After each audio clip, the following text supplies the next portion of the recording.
The Book of Disquiet by Fernando Pessoa. Chapter 6. I asked for very little from life, and even this little was denied me.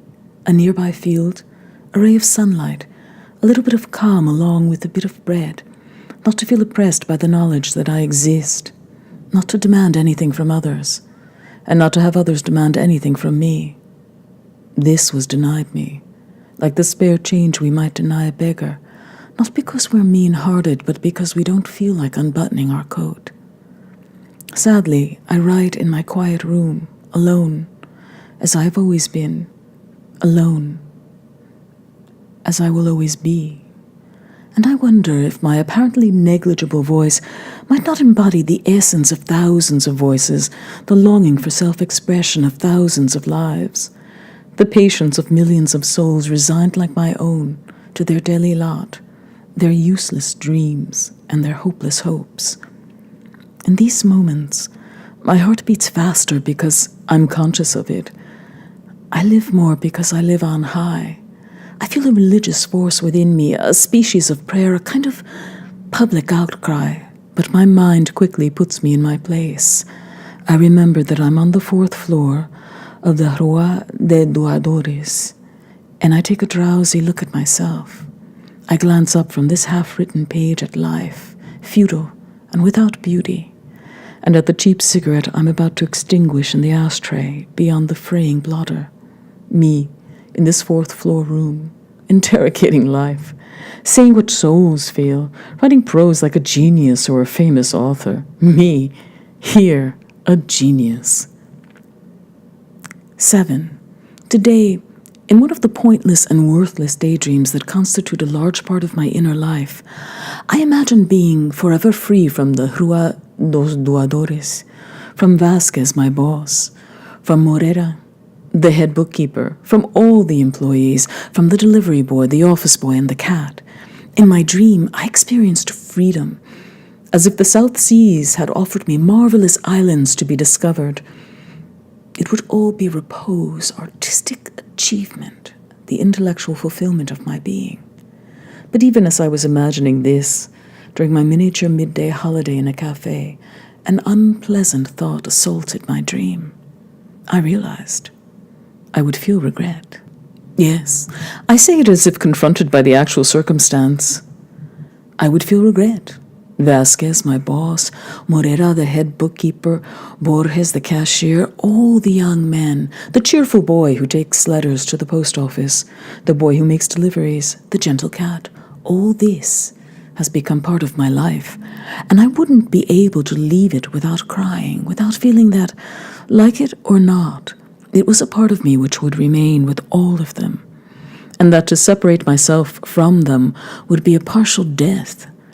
Besides, if tomorrow I were to bid them all farewell and take off my Rua dos Doadores suit, what other activity would I end up doing? For I would have to do something. Or what other suit would I end up wearing? For I would have to wear some other suit. We all have a Vasquez who's the boss, visible for some of us, invisible for others. My Vasquez goes by that very name, and he's a hale and pleasant man, occasionally short-tempered but never two-faced, self-interested but basically fair, with a sense of justice that's lacking in many great geniuses and human marvels of civilization, right and left. Other people answer to vanity or to the lure of wealth, glory, immortality. For my boss, I prefer the man named Vasquez, who in difficult moments is easier to deal with than all the abstract bosses in the world. Deeming that I earn too little, a friend of mine who's a partner in a successful firm that does a lot of business with the government said the other day, "You're being exploited, Suarez." And I remembered that, indeed I am. But since in life we must all be exploited, I wonder if it's any worse to be exploited by Vasquez and his fabrics than by vanity, by glory, by resentment, by envy, or by the impossible. Some are exploited by God himself, and they are prophets and saints in this vacuous world. And in the same way that others return to their homes, I retreat to my non-home, the large office on the Rua dos Doadores, I arrive at my desk as at a bulwark against life. I have a tender spot, tender to the point of tears, for my ledgers in which I keep other people's accounts, for the old inkstand I use, for the hunched back of Sergio, who draws up invoices a little beyond where I sit. I love all this, perhaps because I have nothing else to love, and perhaps also because nothing is worth a human soul's love, and so it's all the same. Should we feel the urge to give it, whether the recipient be the diminutive form of my inkstand or the vast indifference of the stars? 8. Vasquez, the boss. At times I'm inexplicably hypnotized by Senor Vasquez. What is this man to me besides an occasional obstacle as the owner of my time in the daylight hours of my life? He treats me well and is polite when he talks to me, except on his grumpy days when he's fretting about something and isn't polite to anyone. But why does he occupy my thoughts? Is he a symbol? A cause? What is he? Vasquez, the boss. I already remember him in the future with the nostalgia I know I'm bound to feel. I'll be peacefully ensconced in a small house on the outskirts of somewhere or other, enjoying a tranquility in which I won't write the works I don't write now. And to keep on writing them, I'll come up with even better excuses than the ones I use today to elude myself.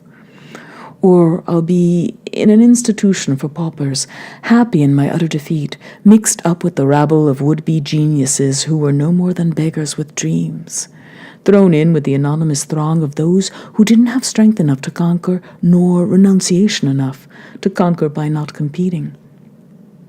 Whatever I may be, I'll miss Senor Vasquez and the office on the Rua dos Duadores. And the monotony of my daily life will be like the remembrance of the loves that never came my way and the triumphs that weren't to be mine. Vasquez, the boss. I see him today from that future as I see him today from right here, medium height, stocky, a bit coarse but affectionate, frank and savvy, brusque and affable, a boss not only in his handling of money, but also in his unhurried hands, in their thick hair and veins that look like small colored muscles, in his full but not fat neck, and in his ruddy and taut cheeks with their dark, always close shaven whiskers. I see him. I see his energetically deliberate gestures, his eyes thinking within about things outside. It displeases me when I've somehow displeased him, and my soul rejoices when he smiles with his broad and human smile, like an applauding crowd. Perhaps the lack of some more distinguished figure in my immediate world explains why Senor Vasquez, a common and even brutish man, sometimes gets so enmeshed in my thoughts that I forget myself. I believe there's a symbol there. I believe, or almost believe, that somewhere in a remote life, this man was something much more important to me than he is today. 9. I understand. Vasquez, my boss, is life. Monotonous and necessary, imperious and inscrutable life. This banal man represents the banality of life. For me, he is everything, externally speaking, because for me, life is whatever is external. And if the office on the Rua dos Duadores represents life for me, the 4th floor where I live on this same Rua dos Duadores represents art for me. Yes, art. Residing on the very same street as life, but in a different place. Art, which gives me relief from life without relieving me of living, being as monotonous as life itself, only in a different place. Yes, for me, the Rua dos Duadores contains the meaning of everything and the answer to all riddles, except for the riddle of why riddles exist, which can never be answered.